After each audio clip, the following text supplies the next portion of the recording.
અને ચર્ચા કરીએ ભ્રષ્ટાચારના બ્રિજ પર। અહીં ઇમારતો, ડેમ, બ્રિજ આ બધાની અંદર કોન્ક્રીટની સાથે એક મૂળભૂત તત્વ ભળેલું હોય છે, ભ્રષ્ટાચાર।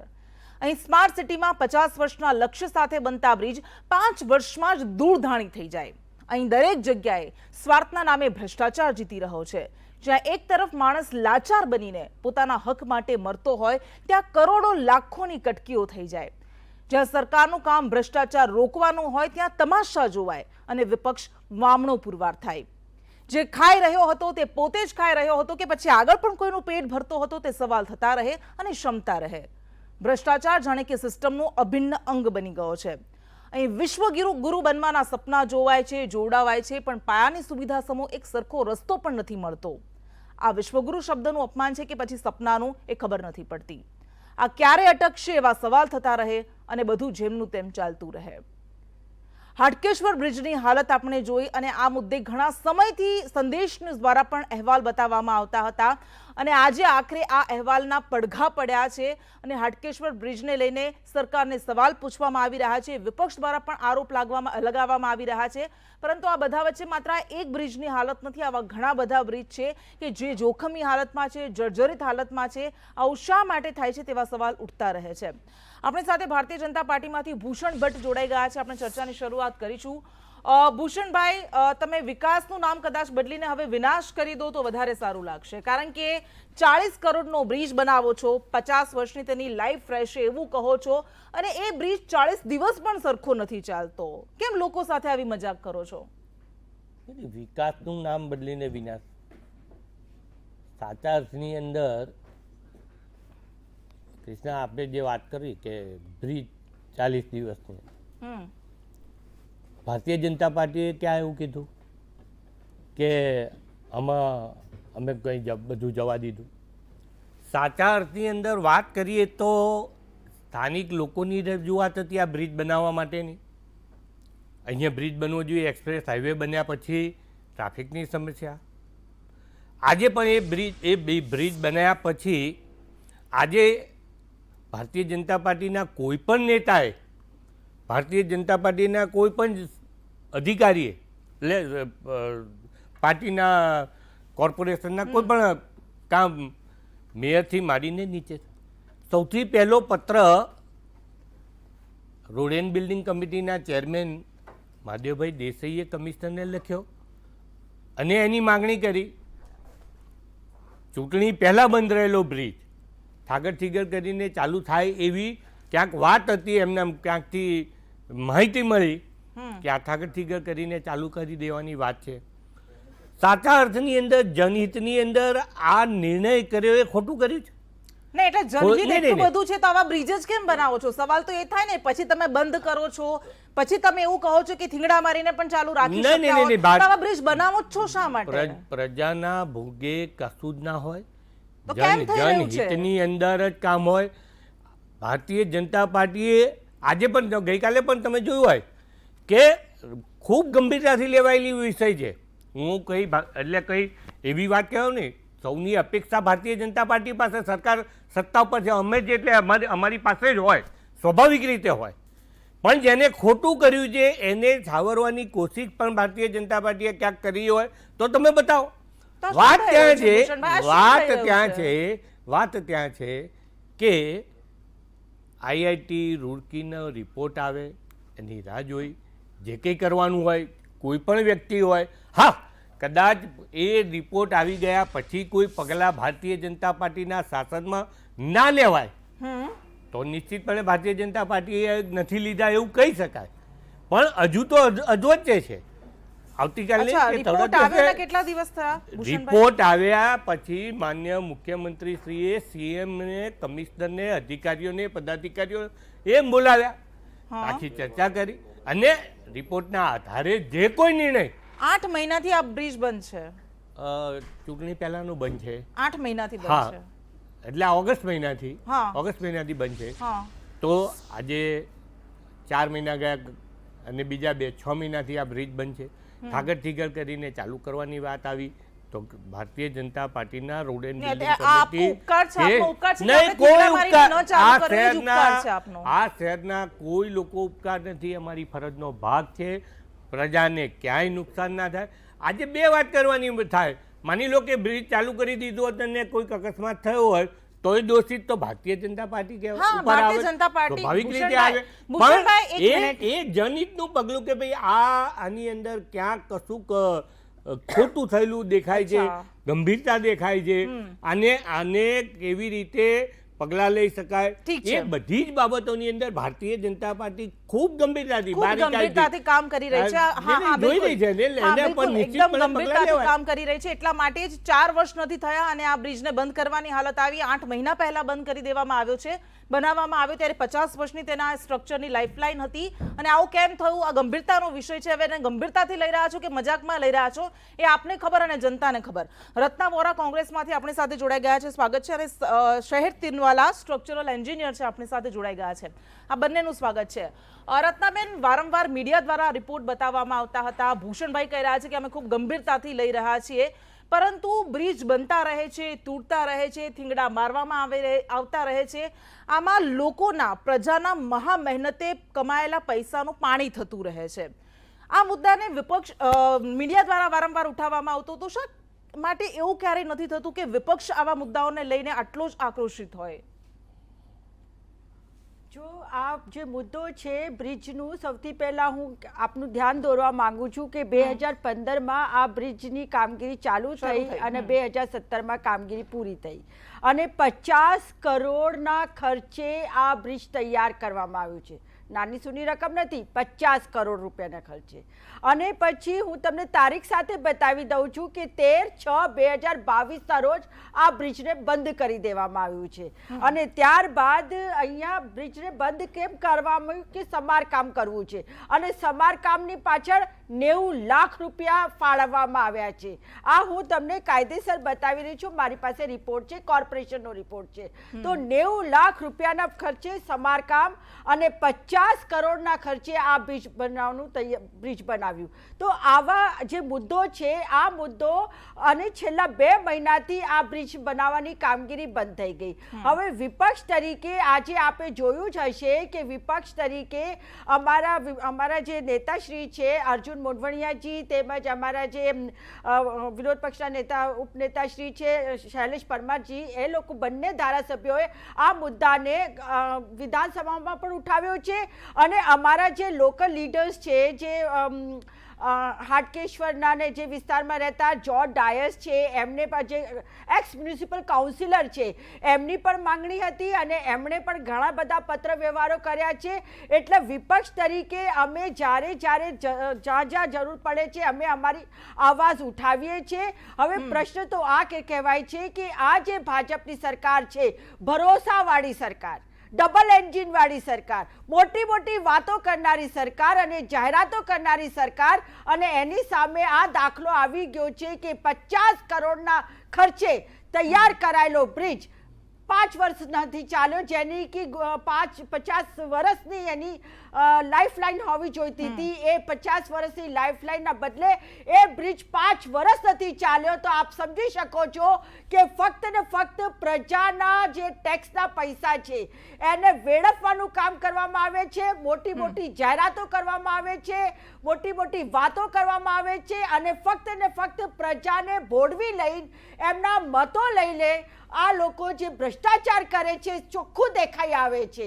અને એની સામે જે વિજિલન્સ તપાસની વાત છે, હજી સુધી વિજિલન્સનો રિપોર્ટ આવ્યો નથી. ઠીક છે, આપણી સાથે સ્ટ્રક્ચરલ એન્જિનિયર જોડાયા છે. શહેરભાઈ, જે રિપોર્ટ સામે આવ્યા છે, 2 લેબના રિપોર્ટ છે, એમાં એવું કહેવામાં આવ્યું છે કે M45ની જગ્યાએ M25 ગ્રેડનું કોન્ક્રીટ છે. બીજો રિપોર્ટ છે એનું એવું કહેવું છે કે M20 ગ્રેડનું કોન્ક્રીટ છે. એટલે આ કેટલું ગંભીર કહી શકાય અને આવું કઈ રીતે બની શકે કે કોઈ બ્રિજ તૈયાર કરવામાં આવે છે, એ માંડ 40 દિવસ સરખો ચાલે અને પછી એમાં થીંગડા પડવા લાગે, ગાબડા પડવા લાગે છે? તો એની પાછળનું કારણ શું હોઈ શકે?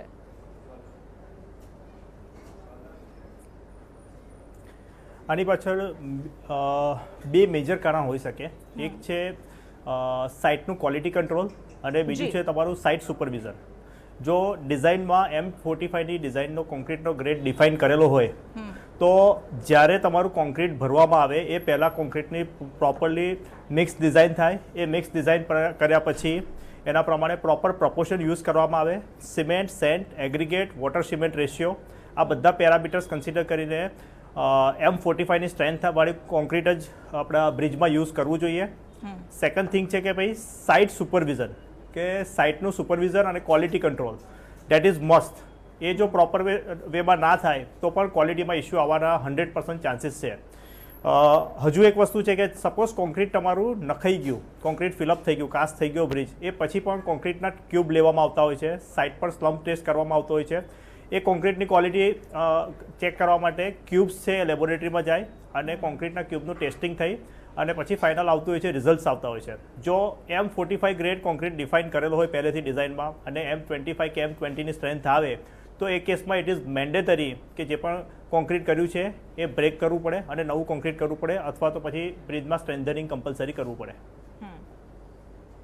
હા, એટલે આપે જે કહ્યું કે આ M45 ગ્રેડનું કોન્ક્રીટ વાપરવું જોઈએ, ડિફાઇન કરેલું હોય અને એનાથી ઉતરતી ક્વોલિટીનું વાપરેલું હોય તો આવું થઈ શકે.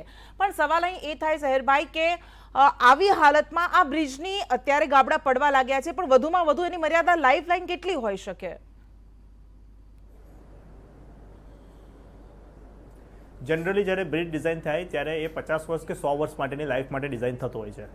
M45 કોન્ક્રીટનો ગ્રેડ યુઝ કરીને જ્યારે ડિઝાઇન કરવામાં આવતો હોય તો આઈ એમ એઝ્યુમિંગ કે મિનિમમ 50 વર્ષની લાઈફ માટે બ્રિજને ડિઝાઇન કરવામાં આવેલો હોય.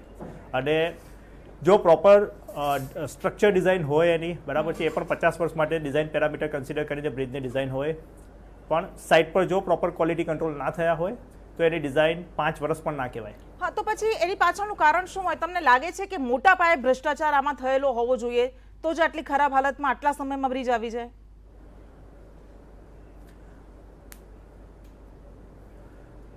ભ્રષ્ટાચારનું તો મેડમ મને નથી ખબર, પણ એક વસ્તુ કહી શકું છું કે સાઇટ પર quality control plus site supervision proper ના થયું હોય તો જ M45ની કોન્ક્રીટનો ગ્રેડ હોય એમની M25 સ્ટ્રેન્થ આવે. અધરવાઇઝ જો M45 કોન્ક્રીટ ગ્રેડ યુઝ કર્યો હોય, મિક્સ ડિઝાઇન કરેલી હોય, RMC યુઝ કરેલું હોય તો ઇટ ઇઝ મેન્ડેટરી કે M45ની સ્ટ્રેન્થ આવવી જ જોઈએ તમારી. ઠીક છે, M45 થી વધારે આવે પણ ઓછી ના આવે. હા, બિલકુલ. ભૂષણભાઈ, સવાલ અહીં એ થાય કે તાજેતરમાં જ જે આંકડા આપવામાં આવ્યા હતા એવું નથી કે મોરબી બ્રિજ દુર્ઘટના થઈ એ પછી વારંવાર એવા સવાલ થતા હતા કે રાજ્યમાં એવા કેટલા બ્રિજ છે કે જે ગમે ત્યારે પડી શકે છે. આપણને ખબર છે કે આપણા દેશમાં એમ પણ જિંદગી કેટલી સસ્તી છે અને સામાન્ય લોકોની જિંદગી તો સાવ સસ્તી છે. તો એવું નથી કે આ માત્ર હાટકેશ્વર બ્રિજની વાત છે. નારોલથી વિશાલાને જોડતો જે બ્રિજ છે, લાલ બહાદુર શાસ્ત્રી બ્રિજ, એની પણ આટલી જ ખરાબ હાલત છે. એના કોર્ડન કરેલી પાળીમાંથી સળિયા બહાર આવી ગયા છે, કોઈ વાહન ત્યાંથી નીકળે તો કંપન થાય છે. શું એની પડવાની રાહ જોવાઈ રહી છે? એ બ્રિજ આપે જે કીધું લાલ બહાદુર શાસ્ત્રી નેશનલ હાઈવેની ડિઝાઇન બી તૈયાર થઈ ગઈ, એ જોઈ પણ ગયા, એનો ડીપી પણ તૈયાર થઈ ગયો. અગાઉ એ બ્રિજ ઉપર આ બધા અમદાવાદના લોકો જાણે છે કે ટોલ નાકું હતું, એ બ્રિજની સ્ટ્રેન્થનિંગ પૂરી થઈ. અત્યારે બ્રિજને જે તે રીતે નવી રીતે બનાવો કેન્દ્ર સરકારે પણ ખૂબ ગંભીરતાથી લીધું, નેશનલ હાઈવેના અંદરમાં આવે છે, ગુજરાત સરકારે પણ લીધેલું છે. એની સાથે સાથે સરખેજથી જુહાપુરા સુધીનો બ્રિજ નવો કરવો, આ બાબત ચાલી રહી છે, પૂર્ણતા ના રહે છે. એટલે એ વાત અને આ વાત એની એ કેટલા વર્ષ જૂનો બ્રિજ, આ કેટલા વર્ષ, વાત જ્યાંથી શરૂઆત થાય. હું તમે કીધું કે સાહેબે વાત કરી કે રત્નાબેને પણ વાત કરી, કોઈને આની અંદર ભ્રષ્ટાચારવાળી વાત, છોડવાવાળી વાત કે એને આશરો આપવાવાળી વાત આવે ને, જે વાત સાચા અર્થની અંદર જનહિતની વાત હોય એ વાત હોય રહેવાની જ છે. અચ્છા, વાત એટલી છે કે બ્રિજની ડિઝાઇન બની ત્યારે કયા અધિકારી હતા, બ્રિજ બન્યો ત્યારે કયા અધિકારી હતા, આપની જવાબદેહી શું છે? નહીં, એક મારી વાત સાંભળો, હું તમને કહું એની ના નથી. આમાં ચૂંટાયેલા જનપ્રતિનિધિની જવાબદારી રત્નાબેન બી કોર્પોરેટર રહેલા છે, એ હોય, હું હોઉં, તમે હોય, કોઈ પણ હોય. આજે રોડ બનતો હોય તો મને શું ખબર પડે, તમને શું ખબર પડે? આપણે ટેકનિકલ માણસ નથી. હા, આપણી રજૂઆતને ધ્યાને લઈને એનું કામ કરાવવું એ ચૂંટાયેલા જનપ્રતિનિધિની એક ફરજ છે અને ચૂંટાયેલો ભૂષણભાઈ, પ્રતિનિધિ એ રીતે દરેક કાર્ય કરે. બ્રિજમાં, દરેક કન્સ્ટ્રક્શનમાં તમે તો આવી રીતે હાથ ઊંચા કરી ને દેશો. હાથ તો ઊંચા અમને કરો ખબર ને, નથી આમાં પડતી. હાથ ઊંચા- એટલે દરેક બાંધકામ બની જશે અરે, ને એના પછી અમે અરે કોઈને બેન, છોડીએ નહીં અરે એવું બેન, કામગીરી આમાં કરીશું. હાથ ઊંચા કરવા જેવી કોઈ વાત જ નથી અને ભાગી જવાની કોઈ મોત પણ સંતાડવાની કોઈ વાત જ નથી. ભૂષણભાઈ, આ તમે પણ કહી રહ્યા ભારતીય છો જનતા કે નેશનલ પાર્ટીના- હાઈવે ઓથોરિટીમાં આ બ્રિજ આવે છે. તમે એવી વાત કરો છો કે ડબલ એન્જિનની સરકારનો ફાયદો જ આ છે, તો પછી તમે એવું કઈ રીતે કહી શકો કે આ તો નેશનલ હાઈવે ઓથોરિટીમાં આવે છે? આ તો ઘણા વર્ષોથી આ હા, બ્રિજની એ વાત બી હું હાલત તમને આવી કહું. છે. હવે તમે તો આજે જનતા વાતને કેમ ક્રિસ્ટબેન- સેન્ડવિચ નહીં, એ થાય? વાતને બી તમે કહું ડબલ એન્જિનની સરકાર અમને રત્નાબેને કીધી ડબલ એન્જિનની સરકાર છે ને માટે 17 દિવસની અંદર નર્મદાના દરવાજાના ડેમ જે 7 વર્ષ 10 વર્ષ સુધી દરવાજા નાખવા માટે આપણે બીજની વાત કરીએ. હા, હું એ જ કહું છું હા. કે 17 વર્ષ સુધી એના દરવાજા નાખવાની મંજૂરી નહોતી મળતી. રેલવેના ફાટકો બ્રિજ આખો તૈયાર થઈ જાય, અમદાવાદને ફાટક મુક્ત બનાવ્યું હોય તો એની મંજૂરી નહોતી મળતી. બ્રિજ આખો તૈયાર થઈ જાય, પણ ડબલ એન્જિનની સરકાર હોવાથી જે કામ 10-10 વર્ષથી નહોતું થતું એ કામ આજે 6 મહિના 12 મહિનામાં થતું થયું. અચ્છા. એના માટે નહીં ડબલ એન્જિન, જનહિતની વાત છે.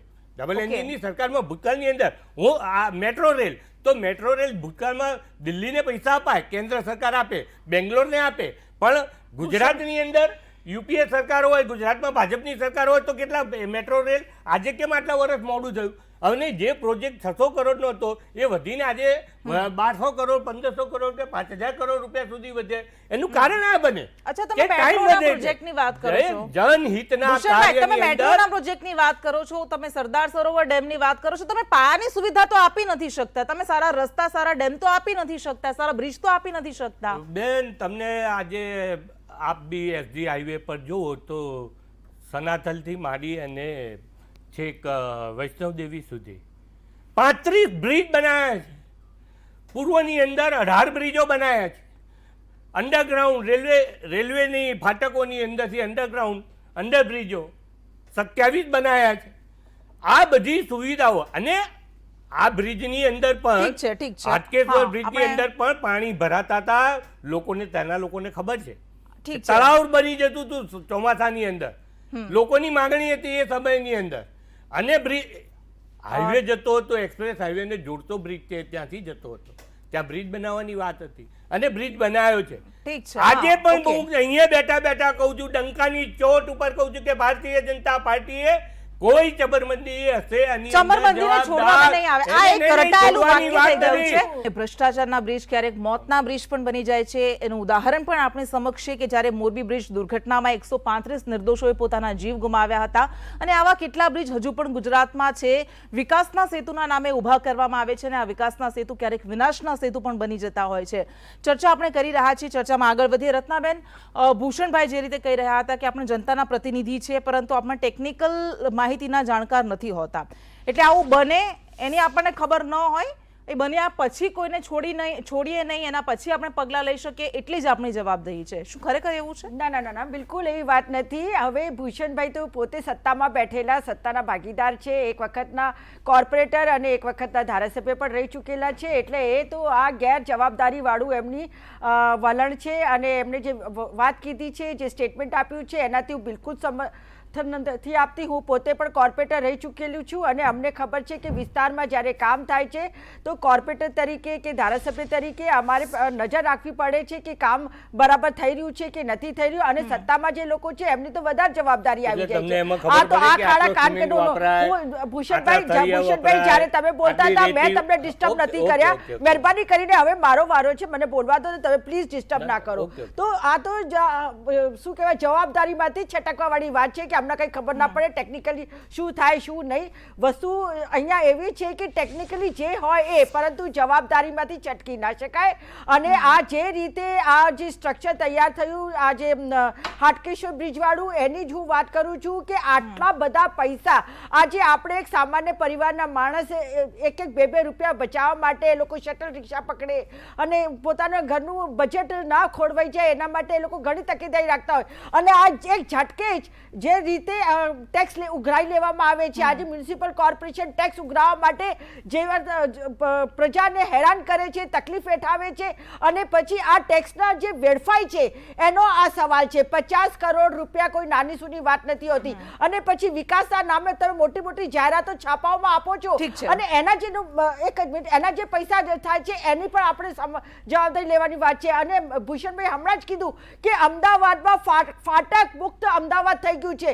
તો આ મણિનગરની જ હું વાત કરું, મણિનગર રેલવે સ્ટેશનમાં જે ફાટક હજી સુધી નહીં, અને દર 10 મિનિટે એ ફાટક બંધ થઈ જાય છે, અને લોકોને કેટલી હાલાકી પડે છે. તો શું એ જોવાની જવાબદારી સત્તામાં બેઠેલા લોકોની નથી? બીજી વાત હું કહું છું કે એમણે અત્યારે એટલા બધા બ્રિજો ગણાવી દીધા, પણ એ બ્રિજોની ગુણવત્તાની સામે શું, એના તમારે શું પગલાં લેવાના છે એ તમે જોતા નથી. અને અમદાવાદને 2 અમદાવાદમાં ભાગ કરી દીધું. અહીંયા કહે છે કે સૌનો સાથ અને સૌનો વિકાસ. એક બાજુ પશ્ચિમ અમદાવાદ છે અને બીજી બાજુ આ પૂર્વ અને ઉત્તર અમદાવાદ અને દક્ષિણ અમદાવાદ છે. તમે પશ્ચિમ અમદાવાદની સરખામણીમાં દક્ષિણ અને પૂર્વ અને ઉત્તર અમદાવાદ જુઓ કે કેટલી ગંદકી છે, કેટલી હાલાકી છે.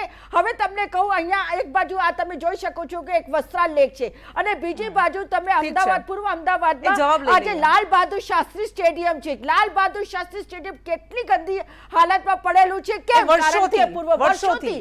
અને તે એ નથી દેખાતું. પછી સબકા સાથ અને સબકા વિકાસની વાતો ખાલી વાતો જ થાય છે ને, તો એ વાતોનું કોણ જવાબદારી લેશે? તો મારે એ જ કહેવું છે બેન કે ભઈ આ સત્તામાં બેઠેલા લોકો છે, 27 વર્ષથી સત્તામાં બેઠા, બીજા 5 વર્ષ પણ આપ્યા, 156 સીટો લઈને આવ્યા છો, છતાંય તમે પબ્લિકને મૂર્ખ બનાવો છો. ખાલી પબ્લિકને મૂર્ખ બનાવવાનું કામ કરો છો. એનો જવાબ લઈ લઈએ. ભૂષણભાઈ, આ જે લાલ બહાદુર શાસ્ત્રી સ્ટેડિયમની વાત કરી, જ્યારે ઘણા વર્ષો પહેલા એ સરસ મજાનું ગાર્ડન હતું ને અત્યારે એવું થાય છે કે એમાં મચ્છરોનો ઉપદ્રવ છે, વરસાદ આવે એટલે સરસ મજાનું તળાવ બની જાય છે. એટલે અહીં ગંદકીનું એટલું બધું સામ્રાજ્ય છે ને આ વર્ષોના વર્ષ ચાલતું જ રહે છે.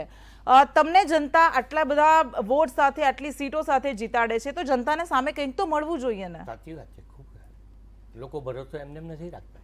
તો પછી ભરોસાનું આવું પરિણામ કેમ આપો છો? નહીં, એટલા માટે રાખે છે કે ભારતીય જનતા પાર્ટીએ જેમ બેને વાત કરી, ખાલી પશ્ચિમ વિસ્તારની વાત કરી, બેન તો પૂર્વમાં રહે છે, હું બી આ બ્રિજની આ બાજુ રહું. સમતોલ વિકાસ કર્યો છે બેન. ક્યાંય નથી દેખાતો. આપને નથી દેખાતો. આપને નથી દેખાતો. નારોલથી નરોડા સુધી કેટલા બ્રિજ બન્યા? સમતોલ વિકાસની અંદર કેટલા બગીચા બન્યા? કેટલા અર્બન હેલ્થ સેન્ટર બન્યા? કે મેમકો સ્પોર્ટ કોમ્પ્લેક્સ, વટવાની અંદર સ્પોર્ટ્સ કોમ્પ્લેક્સ, વટવા જેવા ગામની અંદર, વટવા જેવા વસ્ત્રાલ જેવાની અંદર, નિકોલ હોય, વટવા હોય, તમારી આંખે અંધાપો આવે. એમાં કોઈને પ્રજાને શું કરવા? પ્રજા તમને નથી સ્વીકારતી, પ્રજા તમને નથી માનતી. હા, એટલા માટે ભારતીય જનતા પાર્ટીને પ્રજા એટલા માટે માને છે. સંકલ્પ અમારા અમે લીધેલા સંકલ્પમાં કદાચ મોડું થયું હોય, પણ એ કોમેન્ટ તમારા દાવા, તમારા વાયદાઓ ઘણા બધા છે. અને જ્યારે લાલ બહાદુર શાસ્ત્રી સ્ટેડિયમની વાત આવે છે ત્યારે એના વિકાસને અવરોધવા માટે કયા તત્વો, કયા લોકો? અરે ભૂષણભાઈ, 27 વર્ષથી તમારી સરકાર હતી, બીજા 5 વર્ષ તમે આપ્યા છે. ઠીક છે. અરે એ તો પ્રજાની માંગણી છે, આખા બાપુનગરની માંગણી છે, આખા પૂર્વ પટ્ટાની માંગણી છે. તમે કાંકરિયા ડેવલપ કરી શકો છો. લોકોને વિશ્વાસ છે કે તમે કાંકરિયા ડેવલપ કરી શકો છો. અને આજની વાતની અંદર પણ આજની વાતની અંદર પણ હું એમ કહેવા માંગુ છું કે રાજ્યના મુખ્યમંત્રી ગંભીરતાથી લીધેલો વિષય છે. ભૂષણભાઈ, હા, હકીકત છે. ભૂષણભાઈ, તમે ગમે તેટલું મોટેથી બોલો, પરંતુ મોટેથી બોલો એટલે ખોટું બોલાશે ના, એવું નથી. આપણને ખબર છે કે જેટલો ડિફરન્સ ભારત અને ઇન્ડિયા વચ્ચે છે એટલો ડિફરન્સ પૂર્વ અમદાવાદ અને પશ્ચિમ અમદાવાદ વચ્ચે છે, અને આ વાસ્તવિકતા છે, આ સ્વીકારવી પડશે. ઠીક છે, આપણી પાસે સમયનો અભાવ છે, ફરી ક્યારેક આ ચર્ચા આપણે કરીશું આગળ, પરંતુ આ બધા મારી સાથે જોડાયા, આપનો ખૂબ ખૂબ આભાર. અને સવાલ એ થતા રહે કે અહીં લોકોની જિંદગી કેમ આટલી સસ્તી છે, લોકોના મહા મહેનતે કમાયેલા નાણાંને વેડફતા કેમ કોઈને ડર નથી લાગતો? આવું શા માટે થતું રહે છે અને ક્યારેય કોઈ જવાબદેહી કેમ નથી બનતી? નમસ્કાર.